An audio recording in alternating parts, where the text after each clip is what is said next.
After sweeping Arizona State over the weekend, the men's hockey team travels to Grand Forks to take on number one North Dakota. Friday's game will start at 7:30 p.m. while the puck drops at 7 p.m. on Saturday. Head coach Mike Eaves is here, and we'll take questions. I guess the obvious one, you got a young team at its first wins, and now you go play probably the best team in the country. What's the challenge and their readiness to take that on, and do they know what they're going to be facing? Well, for certain, the younger guys, the freshmen that haven't been there, our juniors have been there, which isn't a lot of people, but I don't think you can tell them or show them in video and really capture the environment they're going into.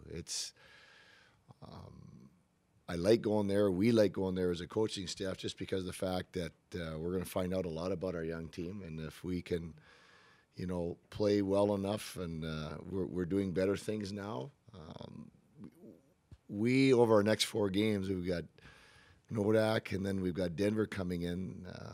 These become signature wins for a young program, and I think having the success that we had this weekend, and we've talked about playing better and doing these things. Now we get right back into it, and these games here, no matter what happens, they're going to make us better at the end of the year because of who we're playing, and even BC and BU, and those games there helped us play for this past weekend and get a couple wins. So your original question is, are they going to be ready for it? Probably not. But in saying that, we're excited to go there and play. To get those 2 wins, could you feel a sense of, I don't know if relief is the right word, but just a feeling amongst not just the younger players, but everybody in that locker room? I don't think it was like, in my opinion, being around the guys after the game, it wasn't like, oh my gosh, it was, you know what, good for us. There was an excitement there. And from a coaching standpoint, I think we've talked about this before, is the fact that we see their growth in practice. We see their confidence growing in what we're asking them to do, but you solidify that, or that cement becomes hard when you do it in a game. And so we take that with us into this week, and we get ready to play a Nodak team that's going to be very good. We're going to have to play a very clean game, get good goaltending, specialty teams. But at the same time, I mean, there's an air of excitement about having this challenge. Any individuals that have stepped up maybe beyond what you may have anticipated, or at least on the time frame you've anticipated over the last? Well, Dennis, I think that because we're so young, there's a lot of stepping up in our eyes. The guys that come to mind right away are young Jared Zerbel, who steps into the lineup, gets an assist his first night. He's a plus player. He's noticeable out there. Another guy that's not been talked a lot about is Patrick Sexton, and jumps in there in his playing time, and he does a lot of good things.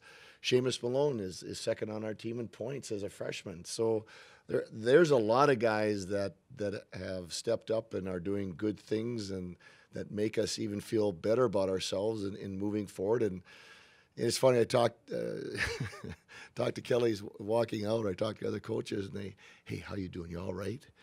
And, at first it catches me off because, I mean, they're on the outside looking in, but on the inside, they don't understand the excitement that we have and the growth that we're having. That, yeah, I'm pumped to be here today. And we're pumped to get on the ice and work together. And so it's kind of interesting to see that kind of relationship. But if you take a look at it, we've only lost 3 games in 8 games, and we're undefeated at home. But everybody's, are you all right? And I find that fascinating just because I think we're on the inside working out and we know the good things that are happening.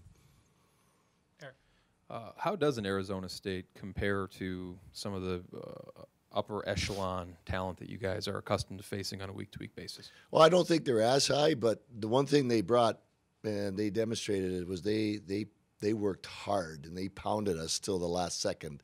And they were in that game on Saturday because they're never say die attitude. And they remind me a lot of Penn State when they came in there in that first year and they beat us in overtime. We had a pretty good team, and we fired 50 shots both nights. And their young goaltender, Arizona's young goaltender, played very well. We couldn't get that third goal and put it out of reach, and they hung around and had a chance. So they remind me of Penn State in terms of their work ethic, and they've got good hockey people there. We know them pretty well, and they're going to continue to grow, and they're going to be bona fide sooner than later. How would you characterize the way Patrick Sexton plays? Coach Luke said something about him today, and I'm going to paraphrase it, but he's not very pretty, but he gets the job done, and he had a better way of saying it. But that's kind of Patrick, and you hate to say guys are gamers, but he's got the 6 inches between his ears make up for maybe what he's lacking in the 6 feet of body that he has in terms of natural ability, and he's a spark. And because of his effectiveness on the ice, he's going to continue to get good minutes for us. He just kind of keeps it simple, doesn't he? Well, he has to, and he does. And when he does that, that's what makes him effective. Anything else for Coach? All right. Thank you. Thanks, Mike.